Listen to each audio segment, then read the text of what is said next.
कांग्रेस की मतमदा इरांग थोकते हाइदे अखोई की मतमदसु इरांग थोखी कोई यावगी पामदब थौदोकसिंग चुराचांदपुर दा मिसी मिना थोखी अदो सरकार गा साउनयेब प्रजा कुकी गा मैतै गा लान तौनगिदेब उखुल दा मियामना तुम तत्तना ब्लेम तौबी एलिगेशन तौबी हेलीकॉप्टर लैंडिंग तौरमगा हल्लए उखुल दा चंगब ngamdadana hai ऑनरेबल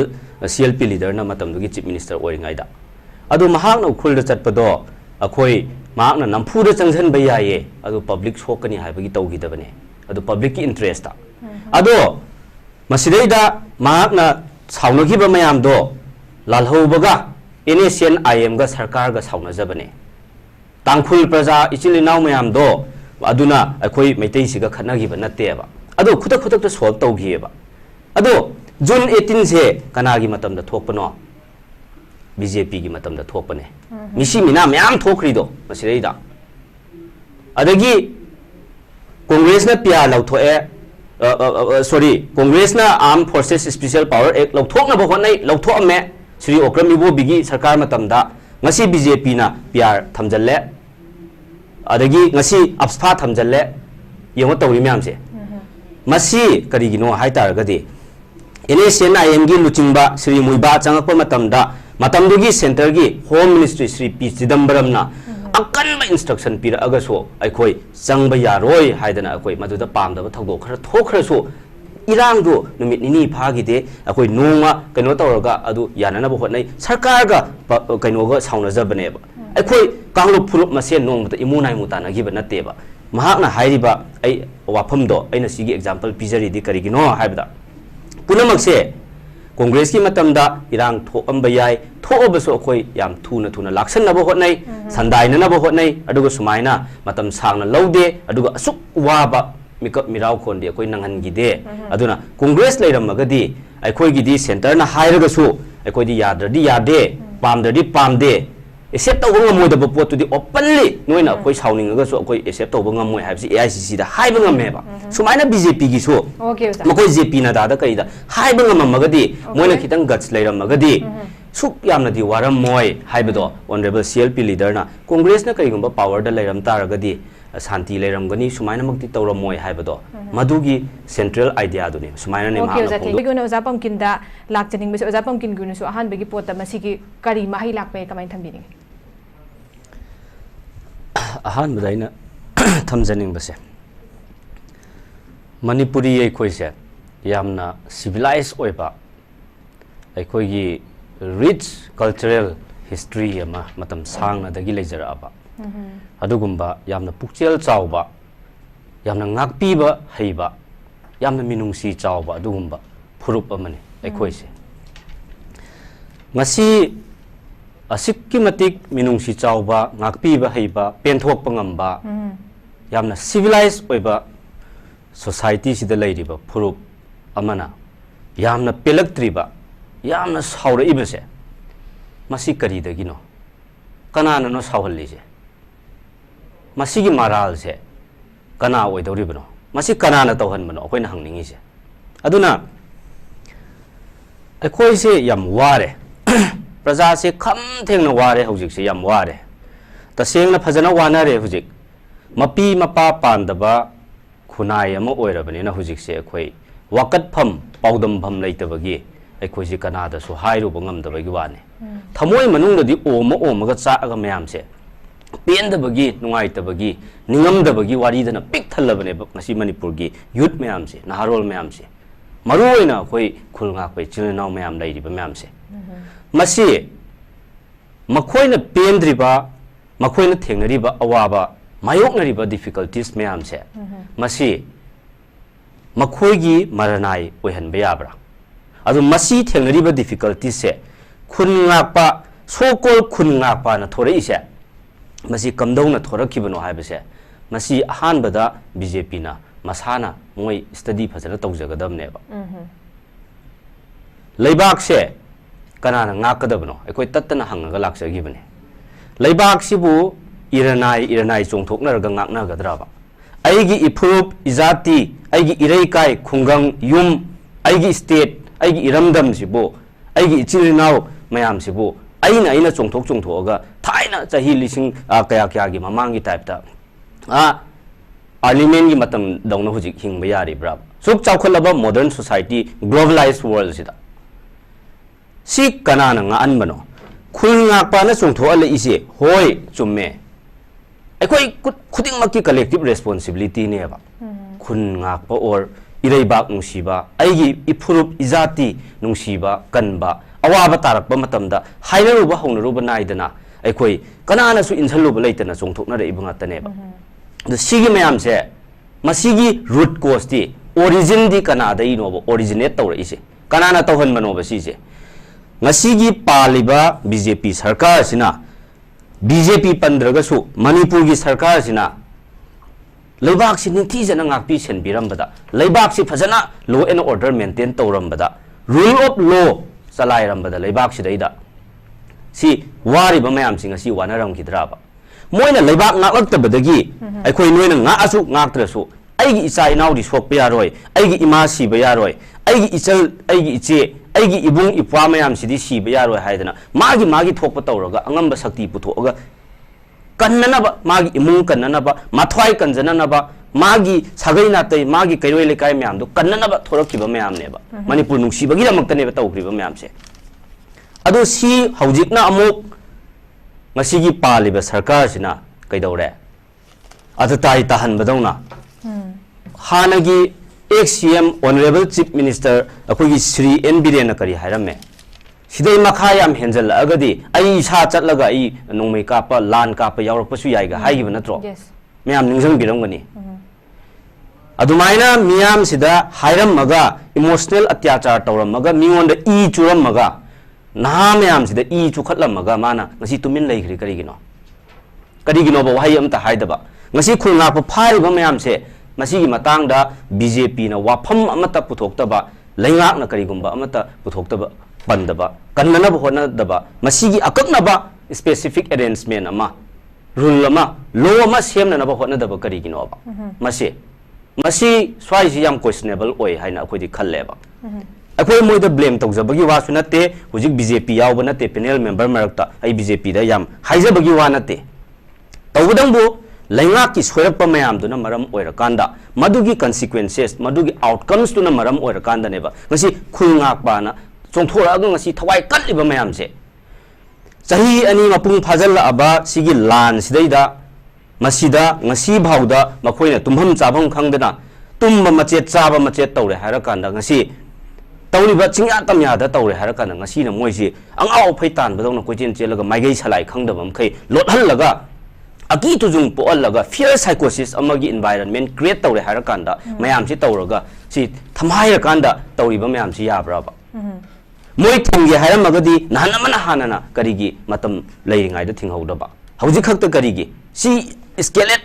ꯂꯦꯚꯦꯜꯁꯤ ꯌꯧꯅ ꯇꯧꯈ꯭ꯔꯀꯥꯟꯗ ꯑꯗꯨꯒ ꯑꯩꯅ ꯑꯃꯁꯨꯡ ꯀꯣꯡꯒ꯭ꯔꯦꯁ ꯄꯥꯔꯇꯤꯅ ꯇꯠꯇꯅ ꯍꯥꯏꯖꯕꯗꯣ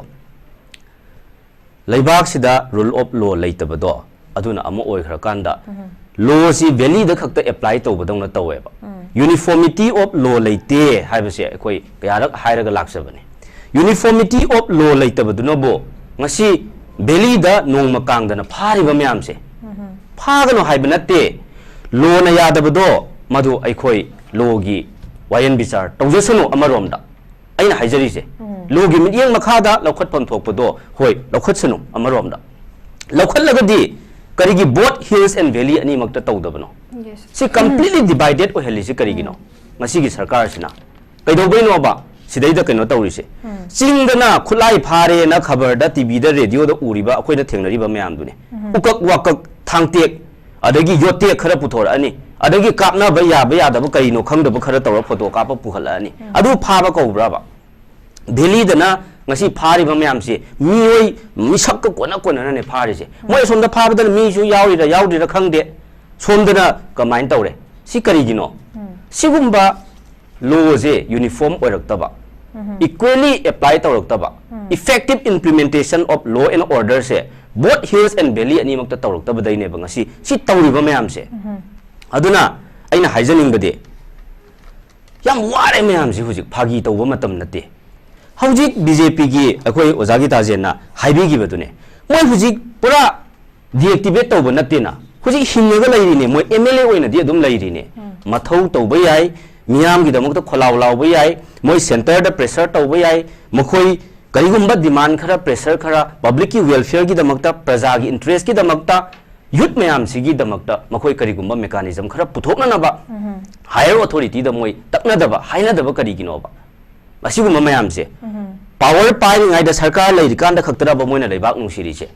ngasi power leitre PR thamjan gre aduna moi miyam gi seba tawroi hairi braba power pai ra kan da khaktara ba moina seba taw doi se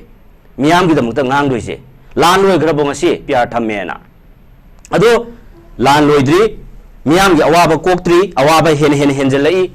mamang dana irei bak manggadra aigi icha inaw ima ipa imung manung sigadra thawai manggadra khanbagi ngakna na bo khotna rapagi awaba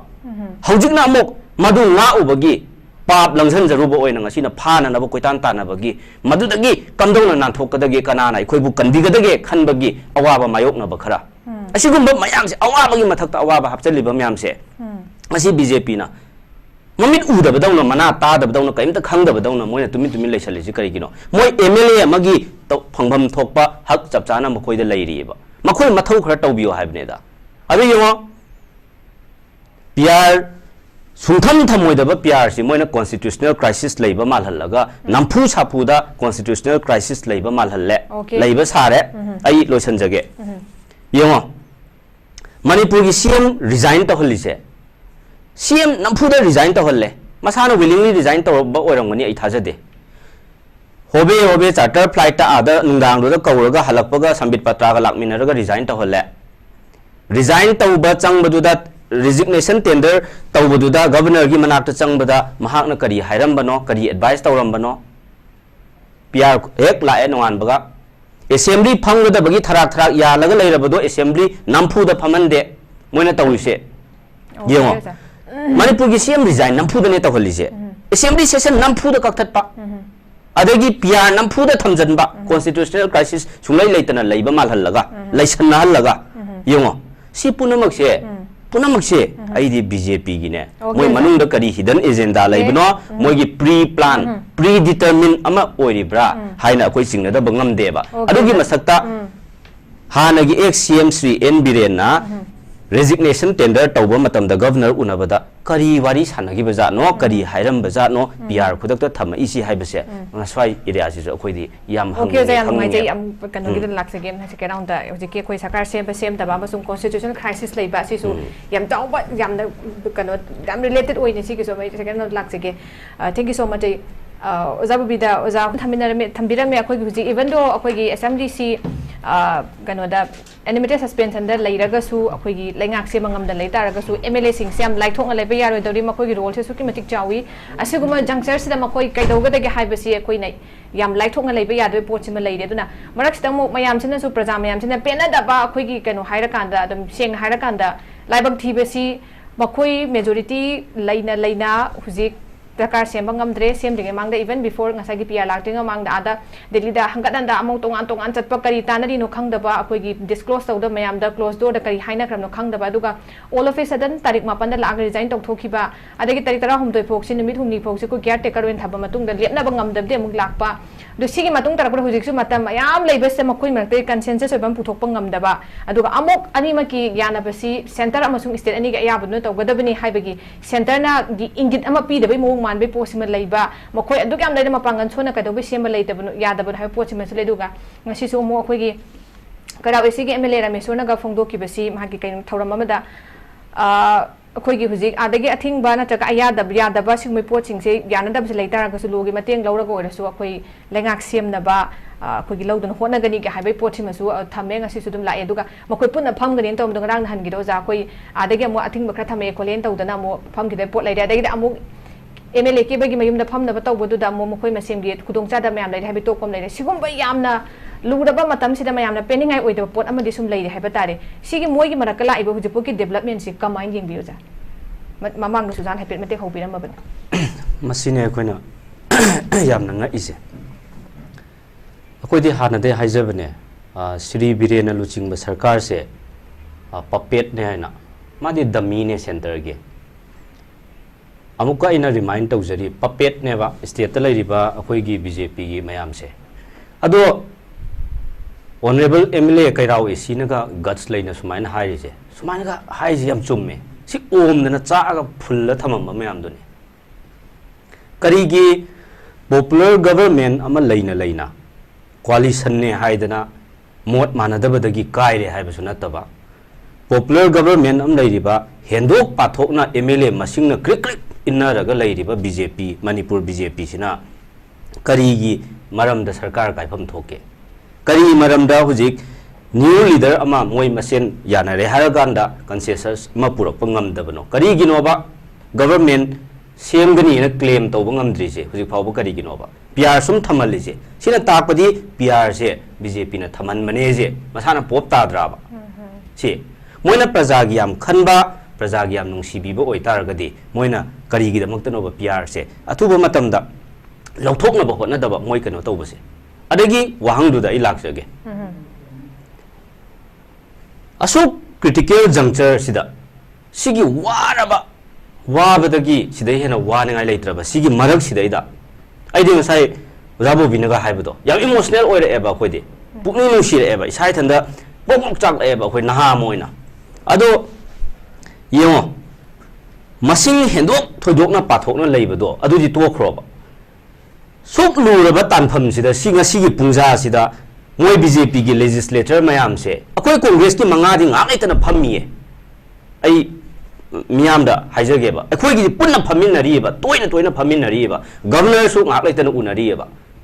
hek newly kano tawrapga hanagi dusu guwahati da khudak ta paisalaga unari dune hek thorakpaga unari dune ngak itana unai haiba ba haiba unity oide political party masen unity oide MLA masen minister masen punjan na de haise ai khoi congress ki MLA manga sina teba unity leitri se moi BJP gi sineba center na sigi luraba tanpham sida bu BJP gi legislature mayam ji punna phamina ba center de athingba pirakpadagi phamme or phamdre haiba yabrane nunti phamgadamne ayuk ungthi nungdang khangdagai tanagadamne laibak ki praja gi miyam gi damakta road map yana ba hotnagadamne du leibaki wa khana nabo oiro party gi khana nabo oiro moi masengi wa khana bada center na thingakpa oi yada ba ji kaino base adudi legislature mayam si jo moi masen punna meeting to ba yadra bra sisu center gi command makha da leibra ba sigum basi yam ikai ni ngai ni akhoi leibaki da makta wa khana da ba yade lan loisana na ba shanti purak na ba akhoi khana ni unani haiba baw ngam da ba si moina hairi gai yaba phammo phambal lepo yabra ni sibo si masi yam ikai ni ngai ne ba adu yengo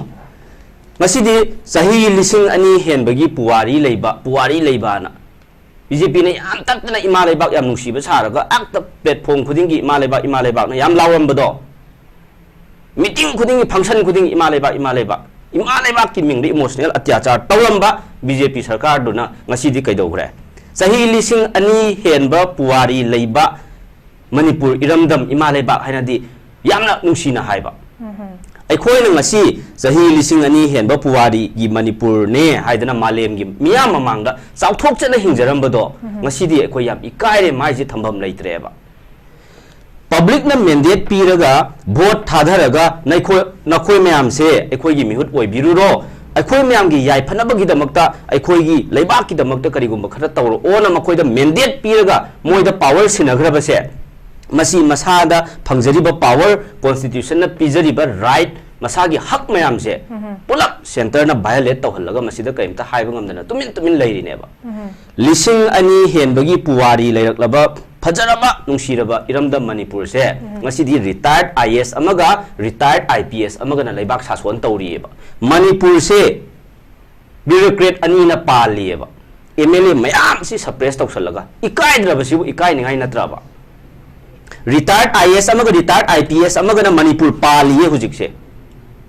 public na noina khoi gi mahut silo leibak nga ona thadoki ba mayam do hujik kadai karamba makhunda changram no khangde thiba phangde ba ude ba si mayam se sine BJP se adu BJP di ngawam ba ya ba akhoi di ngawde ba si mayam ji bu kari no ne security force lak ama hena leiraga Manipur gi irang si laksan ba di ngamda ba aduga sidaida sahi ani chupna mi hatok na hanba yum mai ut on mam khai tumna thadok na hanba mi hatok na halaga chahi ani chup na lan sok na halaga madudana kumhai yeng badong na yengaga leiraga haujikna karigi numit taret ni matam extend tawda kaisu akai ba leite na maside da pressure pisal laga aki tujung pu alle harakanda aikoi mainstream da cham na irang ji pharakanda normal si restore tawrakanda peace and harmony hanjal aba matungda aikoi naujariba youth kaya ama ngasi peak timing ga mokoi na imaleba ki da maktani na khulnga aga chongtho iba mayam se masina mainstream da mokoi gi normal life to right track ta hanjan jarakada ba mayam do kibadagi sum lambi atoppada chatkidana moigi punsido kanbangam hogadaba punsido manghigadra na pakhatleba si punamaki daita se madugi consequences se BJP no ugadabane makoina pugadabane haibse makoi khanggadabane ba si se sahi ani lan khambadi ngamdraga makoina hapta amada surrender taw adu tawadi kaino sahi ani yumai thadok na halaga mi hatok na halaga asuk yamna kham thengna wahalaga moina hujik numit taret ni da taw no akoi adom de am chacha bai wa na te taret ni da taw ngame well and good ngamdre extend taw su kai de haibne mawdai da pressure tawga mi se traumatize taw godam na te haibne da koina haijabade aduga yewo hujik palel da leiba periphery ni yo palel gi hek mathang ji molnoi haidana akoi kaino tawrimne palel police station duna sida kharaga palel ga kaino ga ngore lambi sida chingkhong du da kaino tawrimne ba palel high school lai palel da palel gi mi maximum du da tammi ba akoi praja miyam sigi satra laita laira mayam se government school or so asuki matik satra yamba palel high school sida tawri se palel high school sina lai sina molnoi area da police station gi mathak tu da chingkhong du da adu hujikti lan sina maram oiraga adukki matik yam khraba satra lising mukto maduda lan sina maram oiraga tamba phangdadana manungda akhoi gi lairap khulakta leiba primary school lama sarkar gi school duda masing chan boy chan da boy aduda rotation chatlaga akhoi phammaga aduda kano tawriyeba palelda yengo periphery aina haidi awaba khara highlight tawjabagi wa nate in terms of thousands and thousands grievances myam leiramgani adu ayo witness tawjaba palel gi awaba khara duni palelda bank leiba nate asomda ATM leiba nate asomda molnoi area da ATM thamjalle bazar da su leite aduna mayam si kakching ta na chatle kakching lamghai ta na chatle aduda leiba asam rifle ke manung du changaga yaiga yade ga tawraga akoi lokthok adum ki matik inconveniences mayam am thengnayaba si mayam se si tawri mayam si yengoba adu si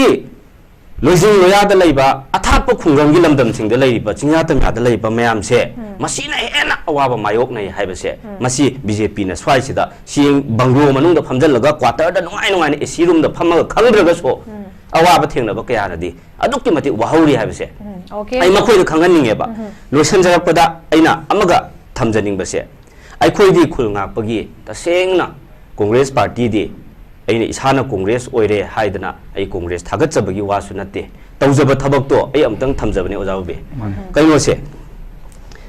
akoi honorable MLA Sugnu Kendra gi deputy CLP leader na miyam na soena khangbiramgani mamangi assembly session da so handaki du natte ko aduda akoi khungakpagi da makta karigumba khara khana se makoi se pura lo ma semaga makoi se ngakpi na ba makoi gi life se awafam da ta da na ba safe and secure oina akoi mainstream da hanjalak na ba ya na ba karigumba khara khana se haiba matam da ya bigidra bane ba BJP na ya bigidra bane ba makoi da karimta tahalloi adugumba thoidok ba chingna ningai oiba leite na kaktat khra bane ba Congress na pukhachaba proposal do somda kaino tawba sai adu so handak so amu kaidawe Honorable Deputy CLP Leader Sri K. Ranjit, adagi Sri Surjakumar Okram, adagi Sri T.H. Lokeshwar na moina private member bill putho aga akoi khanaraga khungakpagi damakta bill ama pass tawna na batawse na putho kada marung oiba kaya laibak sigi damakta khanaga dabado madu nampu sapu da moina majority absolute laina moina asiu khanada dana assembly do kakthat ki dana thupchan gi dana ngasi adu khanaba phangdrabne ba adu mayam do tawamagadi ngasi sumaina waram moidabne ba adagi amaga aina haining base Yungo Honorable MLA Sri K. Ranjit na aina masi example piri se party gi leader thagat pagi wa nate aina haibadi santi hanjal halaki hai taragadi peace and normalcy restore to halaki hai taragadi legislature sing su kaidawraga leiri haibadu da akoi MLA sing sina lokhatli ba thabak to example mate masum pija bai wa ne yungo sugnu serauda lau pari sahunga marphu humdoi मियाम से लान की चैथिंग मरक्तुदा लान की pick timing दुदा लोइना चेनगिदना कइनो तौबदगी अखोई कइनो तौरमबनेबा अदो honourable MLC के रंजितना नखोई अदुमाइना लोइना थादोक तना चटनगी तारगदी Meena occupy तौसलप तारे नखोई hello हाइदना इबुदा वांग्ब्रेन की ममांगदुदा BSF की असम राइफल की मकोक थोंग लुचिंग मयामदुगा पुन्ना प्रजागा ऑनरेबल एमएलए श्री के रंजित मसा यावना वासक हल्ले हारकांदा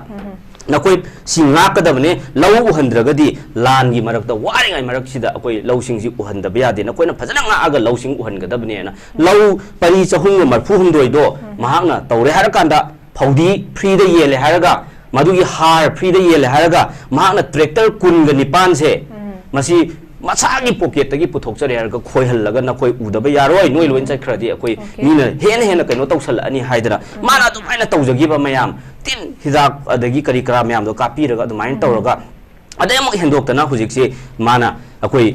रिलीफ कैंप त लैरिबा मैम दो रिहेबिलिटेशन गी अकोई युम साबा हौरबनेबा मसागी इपाइपु हाक्थक्तगी नुसीना थंबिरम लम कया दो कथोय हारकांदा आइना मसी एग्जांपल पिजरिदी करिगिनो हारगा आइना तसेंग पीस एंड नॉर्मलसी हंजलके हाइबा तारगदी प्रजागिदमक्ता रिलीफ कैंप त लैरिबा इंटरनली डिस्प्लेस पीपल मैम सी खन तारगदी एमएलए सिंजिनसु सरकार न तौद्रगसु मागी ओइबा ओन कैपेसिटी दा इंडिविजुअल लेवल दा करिगुंबा खरा लोइन तौरकांदा मदुना कलेक्टिव कंट्रीब्यूशन अमा ओरकांदा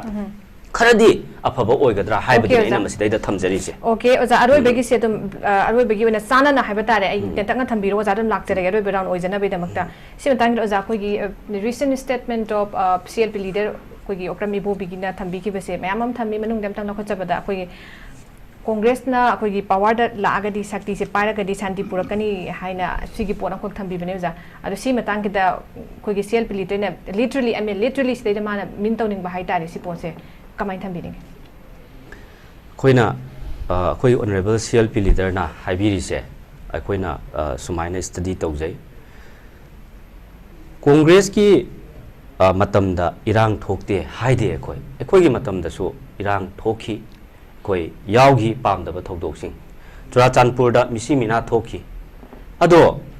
सरकार गा साउनयेबा प्रजा कुकी गा मैतै गा लान तौनगिदेबा उखुलदा मियामना तुम तत्तना ब्लेम तौबी एलिगेशन तौबी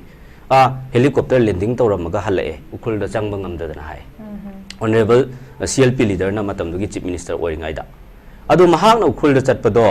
अखोई महांगना नंफुदा चंगजन बयाये अदो पब्लिक सोकनी हाइबगी तौगिदबने अदो पब्लिक की इंटरेस्ट ता अदो मसिदैदा महांगना साउनगिबा मयाम दो लालहौबगा एनएसएन आईएम गा सरकार गा साउनजबने तांखुल प्रजा इचिलिनाव मयाम दो अदुना अखोई मैतै सिगा खनगिबा नतेबा अदो खुदक खुदक सॉल्व तौगिएबा अदो जून 18 से कनागी मतमदा थोकपनो बीजेपी की मतमदा थोकपने मिसी मिना म्याम थोकरिदो मसिदैदा अदगी कांग्रेस ना पिया लौथोए सॉरी कांग्रेस ना arm forces special power act लौथोकनबो होनै लौथोअमे श्री ओक्रम इबो बिगी सरकार मतमदा ngasi बीजेपी ना प्यार थमजल्ले अदगी ngasi अप्सफा थमजल्ले यंग तौरी म्याम से मसी करिगिनो हाइतारगदि एनएसएन आईएम गी लुचिंबा श्री मुइबा चंगकप मतमदुगी सेंटर की होम मिनिस्ट्री श्री पी चिदंबरमना अकनबा इंस्ट्रक्शन पीर अगसो अखोई चंगबा यारोय हाइदना अखोई मदुदा पामदबा थौदो खर थोखरसो इरांगदो नुमित निनी फागिदे अखोई नोंगा कनो तौरगा अदु याननबो होनै सरकारगा कनोगा साउनजबनेबा अखोई कांगलो फुरुप मसे नोंगबता इमुनाइ मुतानागिबा नतेबा महाकना हाइरिबा आई वाफमदो अइना सिगी एग्जांपल पिजरिदि करिगिनो हाइबदा पुनमकसे कांग्रेस की मतमदा इरांग थोअंबा याय थोअबसो अखोई याम थुना लाक्सननबो होनै संदाइननबो होनै अदुगा सुमाइना मतम सांगना लौदे अदुगा असुक वाबा मिकअप मिराव खोंदे अखोई नंगनगिदे अदुना कांग्रेस लेरमगदी अखोईगिदी सेंटर ना हाइरगसु अखोईदी याद्रदी यादे पामददी पामदे एक्सेप्ट तौबा ngमोदबो पोतुदी ओपनली नोइना अखोई साउनिंगगसु अखोई एक्सेप्ट तौबा ngमोय हाइबसि एआईसीसी दा हाइबा ngमेबा सुमाइना बीजेपी की सो मखोई जेपी ना दादा कइदा हाइबा ngममगदी मोइना खितंग गट्स लेरमगदी सुक यामनदी वारम मोय हाइबदो ऑनरेबल सीएलपी लीडर ना कांग्रेस ना कइगुंबा पावर दा लेरम तारगदी शांति लेरमगनी सुमाइना मक्ति तौरमोय हाइबदो मधुगी सेंट्रल आइडिया दुने सुमाइना ने Okay, माना thank you so फोंदो much. अखोगी Congress ने हैंडल तौखिबा अखोगी इश्यूज मैम लाखोदुगा हुजिक ओइदिबसी के खेनबा दु कांग्रेस ने तौ ओइरमबगदी पाइरगदी मसी सॉल्व तौबगी मवोंग से बतारे हैंडल तौबगी मवोंग से will be different aduga hujiक फिबम सोइ सुमाइना ओइरो हाइबगी अदुगी मोतनी ओजान Thumby से नंगाइ जे